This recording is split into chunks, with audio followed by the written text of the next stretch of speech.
உருவாய் அருவாய் உளதாய் இளதாய் மறுவாய் மலராய் மணியாய் ஒளியாய் கருவாய் வீராய் கதியாய் விதியாய் குருவாய் வருவாய் அருள்வாய் குகனே. ஸ்ரீ குபேரன் டிவி நேயர்களுக்கு இனிய வணக்கங்கள். வணக்கம் நண்பர்களே. நமக்கு எல்லா கிரகத்தையும் பற்றி அதிகமான பயம் கிடையாது. ஆனாலும் சனி கிரகத்தை பார்த்தவுடன் ஒரு பயம் வந்துடும். ஏன்னா அவர் ஈஸ்வர பட்டம் வாங்கியனவர், ரொம்ப ஸ்ட்ரிக்டானவர், தாமதமானவர், மந்தன் என்று பெயரும் உண்டு. அவர் இன்னொரு தனகாரகன், அவர் போல் கொடுப்பதற்கு ஆளே இல்லை அப்படின்னு சொல்லுவோம். ஆனாலும் அந்த 7.5 சனி அப்படிங்கிறது எல்லாருக்கும் ஒரு பயத்தை காட்டக்கூடியதாக இருக்கும். அது உள்ளே வரும்போதும் பாதசனியாய் வெளியே செல்லும் போதும் நமக்கு கண்டினியூஸாக பயங்களை கொடுக்கும் அப்படிங்கிறதும், அவர் இருக்கக்கூடிய இடங்களிலே அர்த்தாஷ்டம சனி, கண்டக சனி, அஷ்டமஸ்தனி, கலத்திரத்தில் சனி, ஏகப்பட்ட சனி பகவானை நிலைகளிலும் நமக்கு பயங்கள் உண்டு. அதனால் பலன்கள் பார்த்து, சார் ரொம்ப கிளியராக இருக்கணும் சார் அப்படின்லாம் இருப்போம். நேர்மையாக இருக்கிறவங்களுக்கு ஒன்றும் பயம் இல்லை. நேர்மை தவறிவர்களுக்கு எப்படியானும் பிரச்சனை பண்ணுவாங்க அப்படின்னு சொல்லுவாங்க. வீடுகளிலும் ஒரு வழக்கம் உண்டு. இப்போல்லாம் ஃப்ளாட் சிஸ்டம் ஆகிடுச்சு. முன்னெல்லாம் இண்டிவிஜுவல் ஹவுசஸ் இருக்கும்போது வெளியிலலாம் எங்கன்னா போயிட்டு வந்துட்டாங்கன்னா காலை குதிகால் அலம்பிக்கிறது அப்படின்னு உண்டு. காலின் பின்புறத்தை நல்லா தண்ணி ஊற்றி தேய்ச்சி அலம்பிப்பாங்க. ஏன்னா சனீஸ்வரன் அது வழியாக தான் உள்ளே வருவார் அப்படின்னு ஒரு கோட்பாடு உண்டு. இப்போல்லாம் ஃப்ளாட் ஆனதுனால வீட்டுக்குள்ளே போயிடுறாங்க. அதுக்கப்புறமா அவங்க கால் அலம்பினா உண்டு. அதனாலும் என்னவோ சனியின் தாக்கம் நிறைய பேருக்கு பாதிப்பை கொடுக்கறது அப்படிங்கிறதும் ஒரு குறிப்பாக நம்ம பார்க்க முடியாது. இப்படி இருக்கக்கூடிய சூழ்நிலையில் சனி பகவான் காலபுருஷத்துக்கு 10ஆம் இடம் 11ஆவது இடம் அப்படிங்கிற இடம், கர்மஸ்தானாதிபதி. கர்மம் என்றால வேலைன்னு அர்த்தம். அப்போ வேலை தொழிலுக்கான அதிதேவதை யாருன்னா இந்த சனி. ஏன் அப்படி சொல்கிறாங்க அப்படின்னா, சனி கிரகத்தை சுற்றிலும் இருக்கக்கூடிய தூசிகள் போன்ற பாட்டிகள் சுற்றிக்கிட்டே இருக்கும். அப்படி யார் வேலை செய்கிறாங்களோ பின்னாடி ஒரு ஆட்கள் கூட்டமே இருக்கும் இல்லையா, அந்த கூட்டம் தான் சனீஸ்வரனை தெம்பாக வச்சுக்கிறது அப்படின்னு அர்த்தம். சனி ராகுவை போன்றவர். அதனால தான் ராகு எப்படி பிரம்மாண்டமாக செய்யக்கூடிய விஷயங்களெல்லாம் முதல்ல செய்வார். அதுக்கு சுருக்கமாக தான் பண்ண தெரியாது. செவ்வாயும் கேதுவும் ஒன்று, சனியும் ராகுவும் ஒன்று அப்படின்னு சொல்லுவோம் இல்லையா. அப்படி எதையுமே பிரம்மாண்டமாய் பண்ணி கொடுக்குவது, லாபமும் அப்படித்தான். அதனால தான் வெற்றிக்கான இலக்கு கும்பம் அப்படிங்கிற இடத்தையும் இந்த சனீஸ்வர பகவான் தன் வீடாக வைத்திருக்கிறார். சனி சூரியனிலிருந்து ரொம்ப தூரம் தள்ளி இருக்கிறார், இருட்டு கிரகம் அப்படின்னு சொல்லுவோம். அதனால் அது மட்டும் இல்லை, உறைந்து போவது அப்படிங்கிற தன்மை உண்டு. இதை எப்படி புரிஞ்சுக்கலாம்னா, வீட்டில் எல்லாம் ஃப்ரிட்ஜ் இருக்கு இல்லையா, இந்த ஃப்ரிட்ஜில் இருக்கிற ஐஸ் க்யூப் எல்லாமே சனி தான். ஃப்ரிட்ஜு சனீஸ்வரனை சேர்ந்தது. ஒரு உணவை பாதுகாப்பது அப்படின்னா சனீஸ்வரன் வைத்து கொண்டால், அது கெட்டு போச்சுன்னா ராகு ஆகிடும், விஷமாக மாறிடும். அப்படிங்கிற தன்மையை இரண்டும் ஒருங்கை கலந்தது இந்த சனியும் ராகுவும் சேர்க்கை அப்படின்னு மனதில் கொள்ளுங்கள். இப்பொழுது நடந்து கொண்டு இருக்கிற காலகட்டங்களிலே ராகுவானவர் கும்பராசியிலே இருக்கிறார், சனி பகவான் மீனராசியிலே வக்ரகதியிலே இருக்கிறார். அதாவது சனி பகவான் மீனராசியிலே இருக்கக்கூடியவர் இந்த ராகுவை தொடுவது அப்படிங்கிற தன்மையில் போயிட்டுருக்கார். 12ஆம் இடம்னு காலப்புருஷத்துக்கு அங்கிருந்து 11ஆவது இடத்தை தொடுவதாக செல்கிறார். அங்கே ராகு இருக்கிறார். இந்த ராகு ரிவர்ஸ் கிரகம், அவரோட ரிவர்ஸாக இவரும் போகிறார். இப்போது மாற்றம் வருகிறது. நவம்பர் 28ஆம் தேதி இந்த வக்ரம் அப்படிங்கிற தன்மை முடிந்து 29ஆம் தேதியிலிருந்து நேர்வழி பாதையிலே செல்ல போகிறார் அப்படின்னு தெரிகிறது. இந்த நேர்வழி பாதையிலே செல்லக்கூடிய இந்த சனீஸ்வர பகவான் தன்னுடைய ஆட்சி இடமான மகர கும்பத்தை விட்டு மீனத்துக்கு செல்லக்கூடியது மேஷராசிக்கு செல்கிறார். மேஷராசியிலே சனி நீச்சம் என்கிற கதியை அடைவார். இது எப்படி புரிஞ்சுக்கணுன்னா, சனி அப்படிங்கிறவர் ஆயுள்காரகன். இங்கிலீஷில் ஆயில், OIL அப்படின்னு சொல்லக்கூடிய ஆயிலுக்கும் இவர் தான் காரகன். க்ரூட் ஆயில், பெட்ரோலியம், அந்த மாதிரி விஷயங்களுக்கும் இவர் தான் தன்மையாளர். பூமிக்கு அடியிலிருந்து எடுக்கக்கூடிய எண்ணெய்கள். அப்போ பெட்ரோலியம் ப்ராடக்ட்ஸ் எல்லாத்துக்குமே இந்த நீச்சகதியான மேஷராசிக்குள்ளே போகும்போது ப்ரைஸ் ஹைப் ஆகிறதுக்கு ஜாஸ்தி ப்ராபபிலிட்டி இருக்குது அப்படின்னு தெரியறது.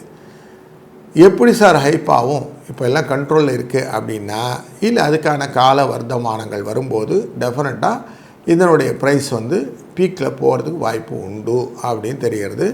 இதையும் ஒரு நிலைப்பாடாக ஆஸ் எ ஃபினான்ஷியல் அஸ்ட்ராலஜராக நான் சொல்லிக் கொடுக்குறேன். ஏன்னா குரு வந்து வக்கரகதியில் இந்த சனியை பார்த்து கொண்டு இருக்கிற சூழ்நிலை கிடைக்கும் மார்ச் 2026 வரைக்கும்.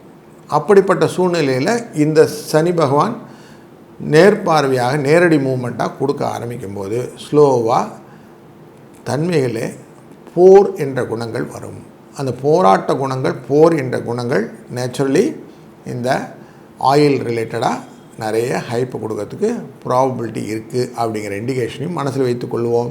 சனி பகவானின் இந்த வக்கர நிவர்த்தியானது பொதுவில் செலவை ஜாஸ்தி இன்க்ரீஸ் பண்ணும்.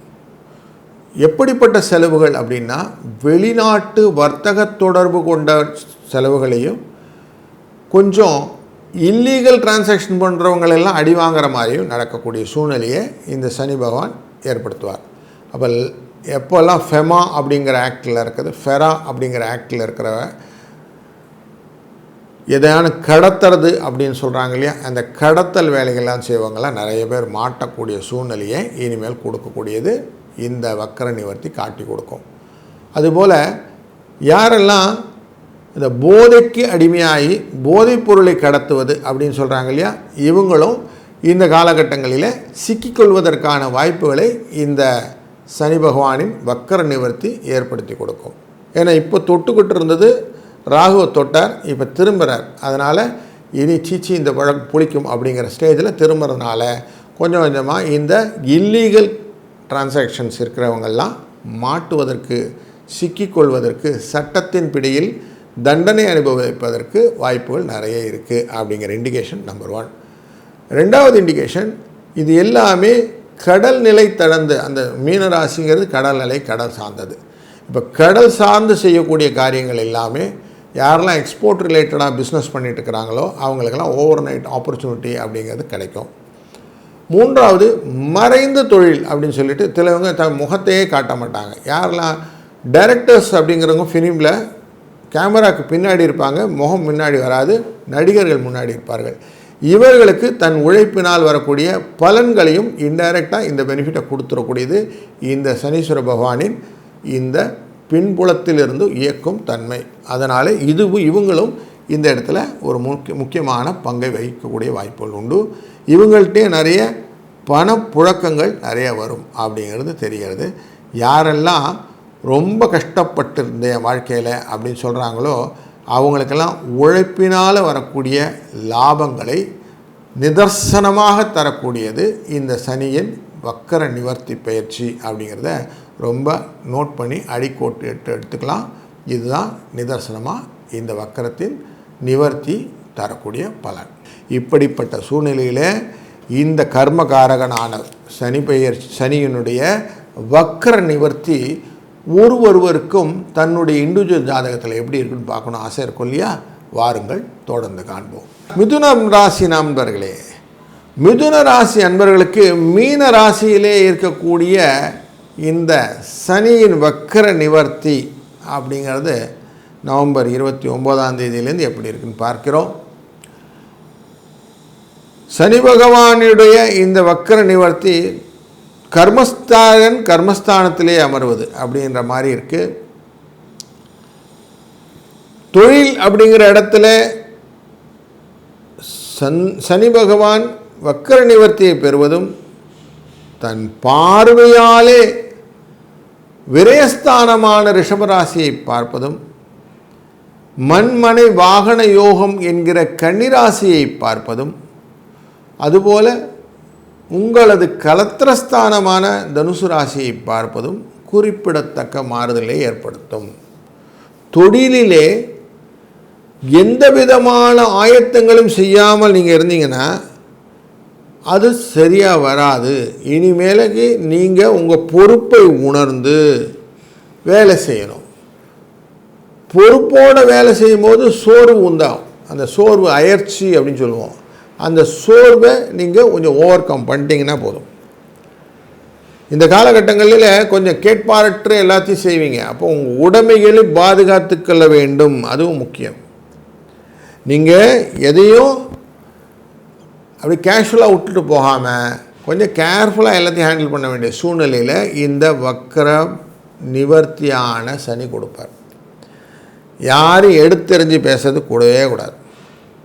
மற்றவர்கள்ட்ட போய் என்னை பற்றின விஷயம் நான் சொல்லித்தரேன், இதை புரிஞ்சுக்கோ அப்படின்னு சொல்லிட்டு உங்களை பற்றி சீக்கிரட்டை வெளியிலேயே கொடுக்காதீங்க. அது உங்களுக்கு ஆபத்தை கொடுக்கும். உங்களுடைய ஏன்னா இந்த 12ஆம் இடம் அப்படிங்கிறது எப்பவுமே உங்களை சிக்கலில் மாட்டி விட்டுரும். அதனால் முடிந்த வரைக்கும் உங்களை பற்றின விஷயம் வெளியில் சொல்லவே சொல்லாதீங்க. இந்த வியாபாரத்துலேயும் புதிய முயற்சிகள் எல்லாம் மேற்கொண்டு நான் அதை பண்ண போகிறேன் இதை பண்ண போகிறேன் அப்படின்லாம் பண்ணி அக்ரெசிவாக இறங்குறது சனிக்கும் அந்த அக்ரெஷனுக்கும் ஒத்தே வராது. வேகமாக செய்வது செவ்வாயின் வேலை, மெதுவாக செய்வது சனியின் வேலை. பதட்டங்கள் கொள்வது செவ்வாயின் வேலை, நிதானத்துடன் செய்வது சனியின் வேலை. இதை நல்லா புரிஞ்சுக்கோங்க. அப்போ நிதானத்தோடு உங்கள் காரியங்களை செய்யும்போது உங்களுக்கான வெற்றி வாய்ப்புகள் கூடும். 12ஆம் இடம் அப்படின்னு சொன்னோம் இல்லையா, வெளிநாட்டு தொடர்பு, மறைவு தொடர்பு, இதை பண்ணுற விஷயங்கள். இது இல்லீகலாக இருக்கும்போது நீங்கள் அதுக்கிட்டே போகாதீங்க. உங்களை ரெஃபர் பண்ணுறவங்க இருக்காங்க, யாரோ ஒருத்தங்க உங்கள்கிட்ட எதனா ரெஃபரன்ஸ் கேட்குறாங்க, அவங்க தன்னை பற்றி டிஸ்க்ளோஸ் பண்ணிக்கலைன்னா டெஃபினட்டாக அந்த காரியத்தை செய்யவே செய்யாதீங்க. இது நல்ல வேலை கிடையாது, உங்களுக்கு பிரச்சனை வரப்போகுது, தொழிலில் பாதிப்பை கொடுக்கும், பண விரயத்தை கொடுக்கும், பயத்தை ஏற்படுத்தும். இதெல்லாம் காஷன். அவருடைய பார்வை உங்கள் 4ஆம் இடத்துல உட்காருது. தேவையில்லாமல் ரிலேஷன்ஸ் கூடலாம் நான் தான் பெரியவன் அப்படிங்கிற ஒரு விரோதத்தை ஏற்படுத்தும். அவங்க ஏதோ சொல்லுவாங்க, நீங்கள் ஏதோ செஞ்சுட்டு அதுதான் செஞ்சேன்னு சாதிப்பீங்க. இதெல்லாம் வேண்டாம். கொஞ்சம் இதிலெல்லாம் கேர்ஃபுல்லாக இருங்க. முக்கியமாக ஃப்ரெண்ட்ஸ் கூடலாம் பார்த்தீங்கன்னா, ஃப்ரெண்ட்ஸ் எல்லாம் கூடவே இருந்து குழி பறிக்கிறதுன்றவாங்களே, அந்த மாதிரிலாம் நடந்துடும். அதனால் கொஞ்சம் கேர்ஃபுல்லாக இதெல்லாம் ஹேண்டில் பண்ண வேண்டிய டேஸாக அமைஞ்சிடும். இது மைண்டில் வச்சுக்கோங்க. கலத்திரத்தின் உடல்நிலையில் சில பாதிப்புகள், வேலையில் தேவையில்லாத கலகங்கள், நான் அதை பண்ணினேன் இதை பண்ணினேன் அடுத்தவன் டெஸ்கை எட்டி பார்த்து செய்யக்கூடிய காரியங்கள் எல்லாம் உங்களை தொல்லையில் மாட்டிவிடும். அதனால் நல்ல கிளியராக உங்களுக்கு உங்கள் வேலையை உண்டு நான் உண்டுன்னு சொல்லுவாங்க இல்லையா, அந்த மாதிரி நீங்கள் உங்கள் வேலையை உண்டு நீங்கள் உண்டுன்னு போயிட்டே இருந்தீங்கன்னா குழப்பம் இல்லை. நான் அடுத்தவனுக்கு ஜவாப் செய்கிறேன், ஜாமீன் போடுறேன், அவனுக்காக கையெழுத்து கொடுக்குறேன், அவனுக்கு உத்தரவு கொடுக்குறேன் அப்படின்லாம் சொல்கிறீங்கல்ல, அங்கெல்லாம் பிரச்சனை வருது. இந்த காலகட்டங்களில் நீங்கள் செய்யக்கூடியது எக்ஸ்ட்ராவர் ஒர்க்கிங்னு சொல்லுவாங்க. கண் முழித்து நீண்ட நேரம் வேலை பார்த்தா ரொம்ப பிஸி, அதெல்லாம் கிடையாது. நீங்கள் அந்த மாதிரி எக்ஸ்ட்ராவர் ஒர்க் பண்ண உங்களுடைய சிஸ்டத்தை நீங்களே கெடுத்துக்கிறீங்கன்னு அர்த்தம். அதனால் இந்த எக்ஸ்ட்ராவர் ஒர்க்கிங், நீண்ட நேரம் கண் விழித்து வேலை பார்ப்பதை குறைத்து கொள்ளுங்கள். எஃபிஷியன்ட் ஒர்க் அப்படின்னு சொல்லக்கூடியதை கொண்டு வாருங்கள். இதுதான் சனி கேட்பார். சனீஸ்வரனை பொறுத்த வரைக்கும் நீங்கள் அந்த டைம் டேபிள்குள்ளே இருக்கணும். இதுதான் ரூல். இந்த டைம் டேபிள் விட்டு டிவியேட் ஆனீங்கன்னா அதற்கான பனிஷ்மெண்ட்டு, உடல் பாதிப்புகள் எல்லாம் கொடுத்துருவார். இதுவும் காஷனாக மைண்டில் வச்சுக்கிட்டிங்கன்னா இப்போ உங்களுக்கு புரிஞ்சிருக்கும் சனி எப்படி ஹேண்டில் பண்ணணும்னு. அப்படி ஹேண்டில் பண்ணிங்கன்னா இந்த சனியுடைய வக்கர பெயர்ச்சியானது உங்களுக்கு நல்ல ஒரு மாற்றத்தையும் வாழ்க்கையுடைய பலத்தையும் கொடுக்கும்.